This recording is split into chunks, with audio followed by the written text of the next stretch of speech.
Mestre amado Jesus, Senhor de infinita bondade e justiça, te agradecemos por mais esta oportunidade de estudo e aprendizado. Que a tua luz, Senhor, possa nos envolver nesse momento e, assim, darmos prosseguimento ao nosso estudo do Evangelho segundo o Espiritismo. Que nossos lares possam se encher de luz e de amor, hoje e sempre. Assim seja. Que assim seja. Então vamos dar prosseguimento ao estudo da semana passada. Não julgueis para não seres julgados. Nós vamos nesse texto aqui, item 13.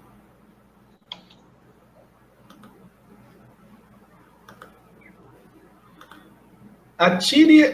Eu não vou ler, não. Lê aí. Seu Everaldo, tá conseguindo ler? Você pode diminuir um pouquinho? Diminuir? Para sair de baixo, é porque eu vou ler. Né? Não, pode.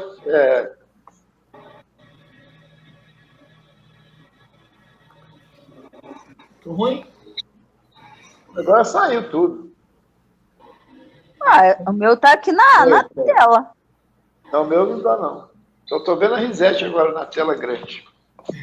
Eu, hein? Então vamos lá. Eu vou ler. Atire-lhe a primeira pedra aquele que estiver isento de pecado, disse Jesus. Essa sentença faz da indulgência um dever para nós outros, porque ninguém há que não necessite para si próprio de indulgência. Ela nos ensina que não devemos julgar com mais severidade os outros do que nós julgamos a nós mesmos, nem condenar em outrem aquilo de que nós absolvemos. Antes de profligarmos a alguém uma falta, vejamos se a mesma censura não pode ser feita. O reproche lançado à conduta de outro pode obedecer a dois móveis: reprimir o mal ou desacreditar a pessoa cujos atos se criticam. Não tem escusa nunca este último propósito, porquanto, no caso, então, só há maledicência e maldade. O primeiro pode ser louvável e constitui mesmo, em certas ocasiões, um dever, porque um bem deverá daí resultar. E porque, a não ser assim, jamais na sociedade se reprimiria o mal. Cumpre, aliás, ao homem auxiliar o progresso do seu semelhante? Importa, pois, não se tome em sentido absoluto este princípio. Não julgueis se não quiser ser julgados, porquanto a letra mata e o espírito vivifica. Não é possível que Jesus haja proibido se profligue o mal, uma vez que ele próprio nos deu o exemplo, tendo feito até em termos enérgicos. O que quis significar é que a autoridade para a censura está na razão direta da autoridade moral daquele que censura.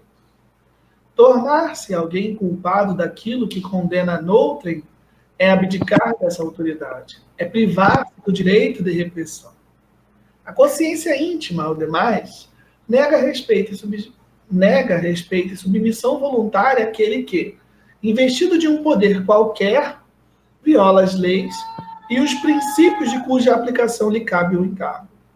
Aos olhos de Deus, uma única autoridade legítima existe, a que se apoia no exemplo que dá do bem, e o que, igualmente, ressalta das palavras de Jesus. Então, a seguir aqui para a nossa primeira questão de hoje, a pergunta é a seguinte: o que Jesus nos ensina quando diz: aquele dentre vós que estiver sem pecado, atire a primeira pedra? Resposta: ele nos ensina que não devemos julgar com mais severidade os outros do que a nós mesmos, nem condenar em outrem aquilo de que já nos absolvemos. Antes de atribuirmos uma falta a alguém, vejamos se a mesma censura não nos pode ser feita. Então, aqui nós temos esse texto que refere-se àquela passagem bem famosa do Evangelho segundo o Espiritismo, na passagem da mulher adúltera, onde Jesus ele faz uma recomendação a todos aqueles que estavam tentando pegá-lo, né, de uma certa forma, tentar que ele caísse em algum tipo de cilada, onde os fariseus queriam colocá-lo numa condição que, se ele fosse contra as leis de Moisés, ele seria condenado pelas leis judaicas, e se ele fosse a favor das leis de Moisés, que no caso mandava apedrejar a mulher adúltera, ele estaria indo contra os seus próprios ensinamentos, estaria entrando em contradição. E foi quando Jesus fez a sua grande máxima, né, dizendo que aquele que estiver sem pecado, atire a primeira pedra. Então, todo esse nosso texto está inserido em cima desse contexto da mulher adulta. Aí vem, não julgueis para não serdes julgados. Esse conceito de julgamento, ele está todo inserido nesta máxima do atire-lhe a primeira pedra, aquele que estiver isento de pecado. Por quê? Porque o que vocês acham que existe nessa relação entre o fato que gerou essa máxima do atire a primeira pedra com relação à questão de nós podermos julgar ou não o nosso próximo? O que Jesus condicionou nesse momento a todos nós? O que vocês acham? Na realidade, ele queria nos mostrar que todo mundo é igual, né? A gente, basicamente, nós somos farinha do mesmo saco. Se eu olho um defeito em você, é porque eu já consegui vê-lo em mim. Quando eu consigo identificar alguma coisa, é porque eu já conheço aquela coisa. Que quando a gente não conhece, a gente não consegue repreender, né? É muito difícil você repreender uma coisa que você não conheça. E quando eu vejo um defeito em você, provavelmente eu já o vi em mim. Então, Jesus quis mostrar isso aí pra gente, assim, numa boa. Olha só, como é que você está querendo julgar essa outra pessoa quando você tem o mesmo defeito que ela? Será que você tem essa moral toda para fazer isso? Essa é a grande pergunta que nós devemos nos fazer, né? É exatamente isso. Então, ele está condicionando o ato do julgamento a uma análise do seu próprio comportamento, do comportamento daquele que julga, né, para saber se este indivíduo tem condições de fazer algum tipo de julgamento, se ele tem condições morais, éticas, se está numa altura de realizar algum tipo de julgamento. Né? Na realidade, Jesus é um grande psicólogo, né? Ele joga o problema para a gente analisar. Ele não nos condena a nada. Ele simplesmente vê o problema e pergunta para a gente. E aí, o que você faria? Ele faz uma orientação, né? Ele orienta as pessoas da forma de como se deve proceder. E aí a gente toma as nossas decisões, infelizmente, né? Errada. A maioria das vezes são erradas, a gente vai aprendendo com o tempo. Mas essa questão de julgamento, ela está muito relacionada à empatia, porque quando você não tem o sentimento de empatia para com o seu irmão, a gente não consegue se colocar na posição do irmão e não consegue ter um juízo perfeito das situações, né? Meu Deus do céu! Quem tá destruindo a casa ou se matando aí? Pedrinho. Tá. Mas é isso aí. Tem alguém falar alguma coisa? Leandro, Nayara, Everaldo? Tranquilo. Vamos à nossa próxima pergunta.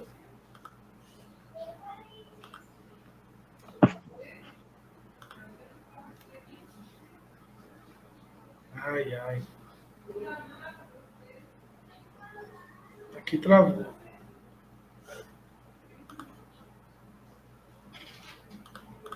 Aí. Devemos tomar ao pé da letra o ensinamento de Jesus, jamais criticando ou manifestando censura a ações alheias? Resposta: certamente que não.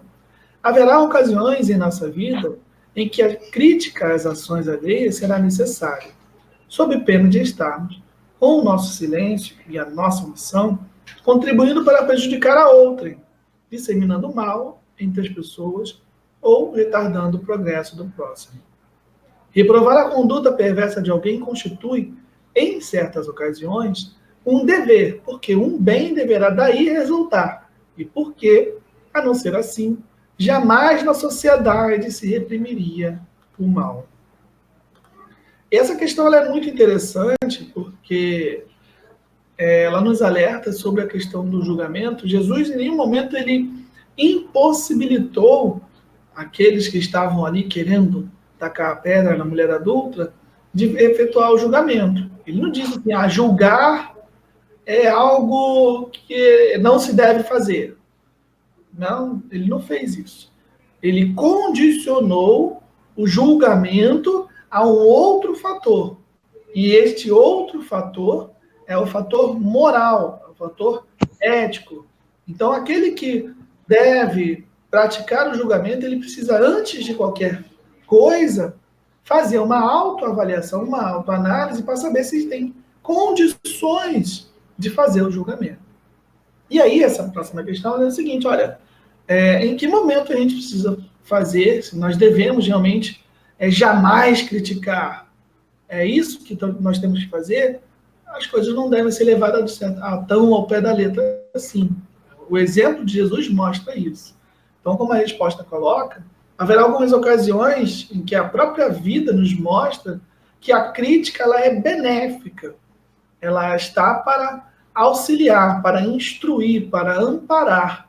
E jamais ela não deve ser para diminuir, para destruir aquele que se critica. Então, quando você faz uma crítica a alguém, e essa é uma crítica para o melhoramento desse indivíduo, para o melhoramento de uma sociedade, ela é muito válida.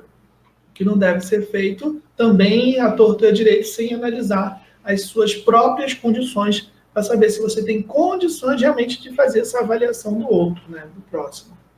Certo? E acho que é muito interessante que nesse mesmo episódio com Jesus, ele mesmo deu um exemplo básico no final, quando ele fala. Quando ele pergunta onde está o povo todo, ela fala que foi embora, e aí ele fala, eu também não vou te condenar. Então vai e não peque novamente. E o que ele quis falar? Que ela estava fazendo uma coisa errada, mas ele não condenou. Ele simplesmente aconselhou-a, como um amigo que ele era, né? Ele chega até a falar assim, ele pergunta, onde estão aqueles que te acusavam? Aí ela olha assim, todos foram embora. Eu falei, não te condenaram? Eu também não te condeno. Dentre todas as pessoas que estavam ali, aquela que tinha condições morais para condenar ele, ou seja, efetuar o julgamento, era Jesus. E ele fala, eu também não te condeno. Levando em consideração o outro fator dentro desse estudo que a gente precisa abordar, que é a questão da indulgência, do perdão, da misericórdia, que poucas vezes nós temos quando a gente faz a crítica ao nosso irmão. Então, Jesus, além dele ter a condição de julgar, a condição moral, de fazer aquela avaliação com uma propriedade em cima de uma outra pessoa, ele não a condenou. Ele deu a esta outra pessoa a condição de segmento, de poder ter uma outra chance no seu processo evolutivo. Mas ele não se calou, ele deu o conselho a ela, para não fazer novamente, para que não caísse novamente naquela situação, né? E o que mostra que nós não devemos compactuar com o erro. É isso aí, justamente aquilo que você falou. Nós não devemos repreender sempre. Repreender não, mas aconselhar a pessoa, olha só, tá errado isso. Então vê se você não faz mais, porque vai ser prejudicial para você mesmo.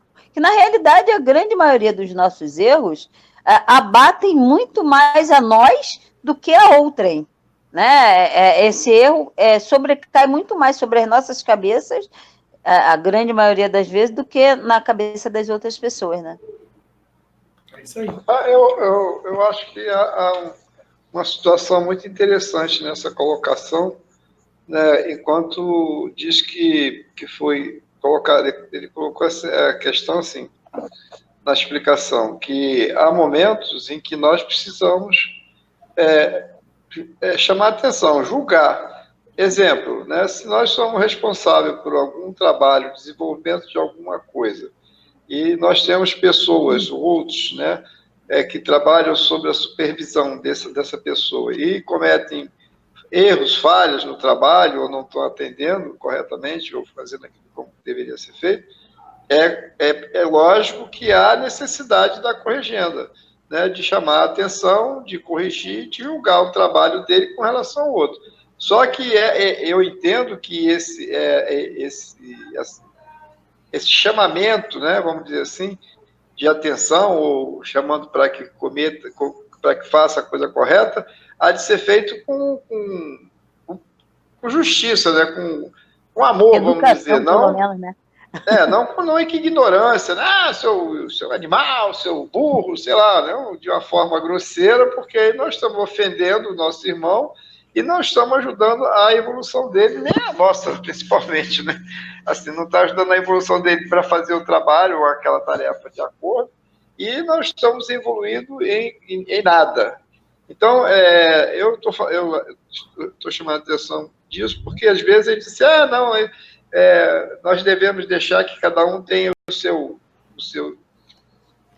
entendimento. Não é bem assim, né? Nós temos a responsabilidade. A gente já vê que na célula máter, por exemplo, na célula família, menor célula, nós já temos essa incumbência, né, de orientar nossos filhos, orientar quem está no nosso modo, os próprios casais, um orienta o outro, assim, dentro de uma situação para que não cometa erros, né, que há um julgamento nisso. Olha só, você fez o café sem açúcar, ou então você botou muito sal. Isso é uma forma de chamar a atenção, né, pequenininho, mas que é uma corregenda. Mas que devemos fazer isso com amor, né, com solicitude, não é com grosseria. Você parece que botou açúcar todo, você tá... Não é bem assim, um exemplo. Eu acho que temos que ter essa preocupação também enquanto queremos nos desenvolver, não só desenvolver os outros, né? Precisamos pensar em nós primeiro. Olha só, estou fazendo direito desse modo, né, que eu tenho que atuar, dessa maneira que eu preciso me comunicar com os meus irmãos. Acho que é mais ou menos por aí. Também tem o outro lado, né? A Neia pode falar para ele assim, pô, amor, também você reclama de tudo, né? Mas isso aí é normal. Do sal, do açúcar, que isso, bem? É o outro lado da moeda, né? É verdade. Bom, vamos lá. Então, a nossa próxima questão é: quando a crítica é desnecessária? Resposta: quando tem como propósito desacreditar a pessoa cujos atos se critica, sem qualquer intuito de auxiliar-lhe o progresso ou evitar a prática do mal. Este propósito nunca tem escusa, porquanto se trata de maledicência e maldade de quem critica.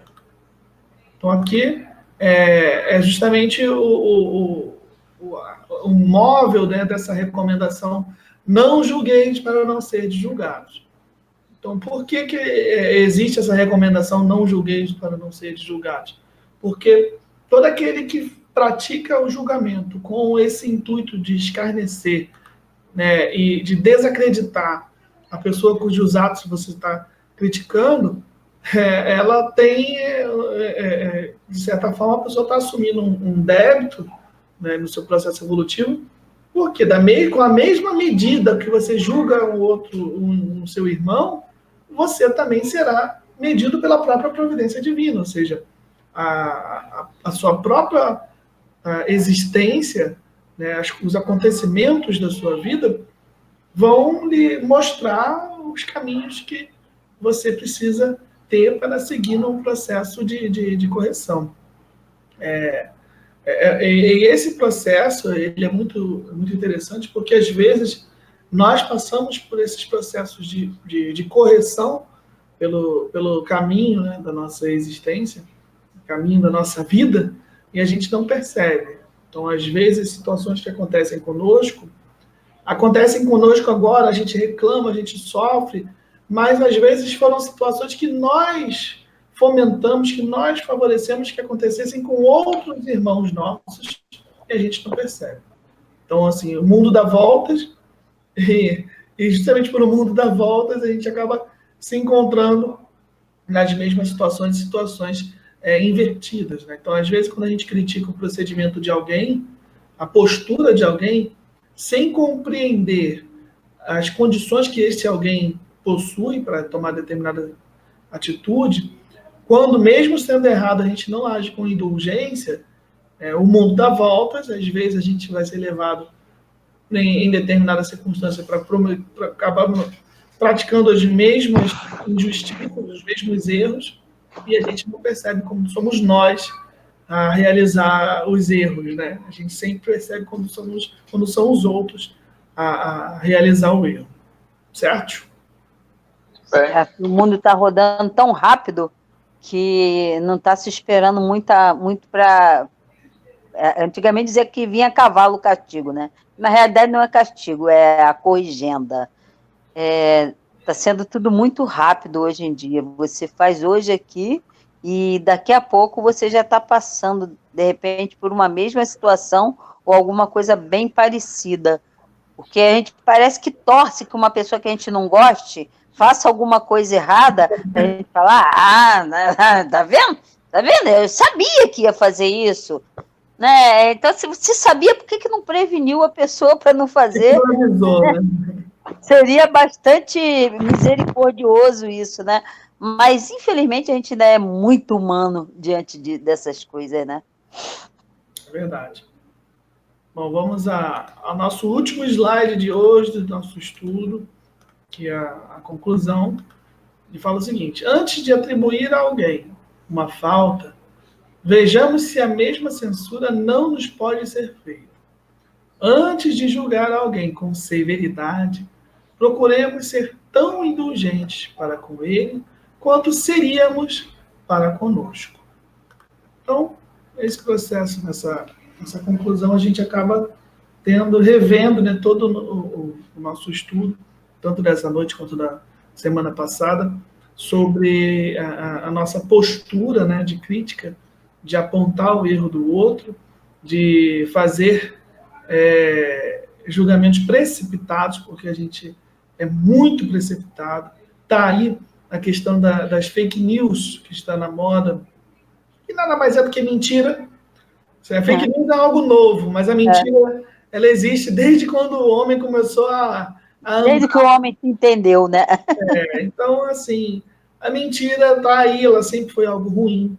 E nós, que somos imprevidentes, quando absorvemos uma mentira, não poucas vezes nós compartilhamos essa mentira sem realmente saber se aquilo é verdade, sem atestar, sem refletir se aquele compartilhamento dessa mentira é um compartilhamento que vai prejudicar uma outra pessoa, se está denegrindo a imagem de uma outra pessoa. Então, a gente acaba não percebendo os delitos que nós cometemos justamente por falta de análise, por precipitação, por ignorância, e erramos. E aí a providência divina, ou seja, a lei de causa e efeito, faz com que, em determinadas situações, nós mesmos somos forçados a passar por situações que nós provocamos no passado, seja nessa encarnação ou numa outra encarnação. Como a Risete colocou, as coisas estão tão rápidas que nessa encarnação mesmo a gente já está pagando pelo erro cometido. Graças a Deus. Com o corpo é mais fácil pagar, né? Pois é. É bom não deixar para a próxima, né? É melhor pagar logo, não ficar endividado. Certo? Nem lá na espiritualidade, né? Quando a gente pode ir para o nosso lar ouvir palestra, ficar pagando no umbral, deve ser muito bom, não, né? Então vamos pagando por aqui mesmo para a gente ver palestra lá no nosso lar. Né, Everaldo? A gente não vai para o umbral, não, tá? Depois dessa pandemia, ninguém vai mais para o umbral. A gente já está no umbral. Everaldo não, Everaldo é um espírito capelino, espírito de luz. É, o capelete. Eu já falei E, assim, nós precisamos ir sempre ter essa questão, né? Assim, eu gostei do que o Alessandro falou agora, com relação a essa questão. Nós temos que fazer o máximo nessa encarnação, porque esse negócio de, não, vou fazer só um pouquinho que na próxima eu completo, né? Isso está errado, porque nós estamos aqui agora para fazer 100% daquilo que nós nos comprometemos. Então, nós não devemos achar que, não, eu estou mais ou menos, e aí tá bom não. Eu acho que o total é mais do que nós nos propomos. Aí sim nós ganhamos uma subidinha maior. Eu não tenho a pretensão de ir para o umbral, já te falei isso, né? Acho que nós não devemos ter essa pretensão. Mas para isso nós precisamos trabalhar, né? Não é dizer que não quer ir, é fazer com que não tenhamos esse ganho. Olha só, Everaldo. A gente não tem que fazer 100%, não. Tem que fazer pelo menos uns 130%, que você já esqueceu que ainda tem dívida lá de trás. Sim, mas é isso, exatamente isso. Lá, pendente. Sim, exatamente. Isso. Isso vai acumular demais, né? Aí fica difícil. Bom, gente, mesmo. Muito obrigado a todos. Vamos fazer a nossa prece final. Sim. Vamos tirar o Everaldo e a Risete nessa questão na prece final, e eu também, porque falo também demais. Então, sobrou aí alguém oculto, Nayara e Leandro. Quem é esse oculto que está aí, hein? Não sei. Vai lá, Nayara, Leandro. Leandro, dá boa noite pra gente. Fala, Leandro. Boa noite, meus irmãos. Boa noite. Vai, Leandro. Aproveita a boa noite e faz a prece. Ih, eles estão discutindo agora. Discutindo. Como é que eu faço a prece? Como? Vamos cotovelar o outro. Ele, faz você. Meu Deus do céu. Vai, Nayara, faz logo que não tá querendo. Não pode ser em dupla, não dá para fazer em dupla, não. Pensamento ao mais alto. Respirar fundo. E agradecer a Deus por mais esse ensinamento. Agradecer por esse evangelho de luz que nos consola e conforta os nossos corações. Agradecemos pela nossa família, pelos nossos lares.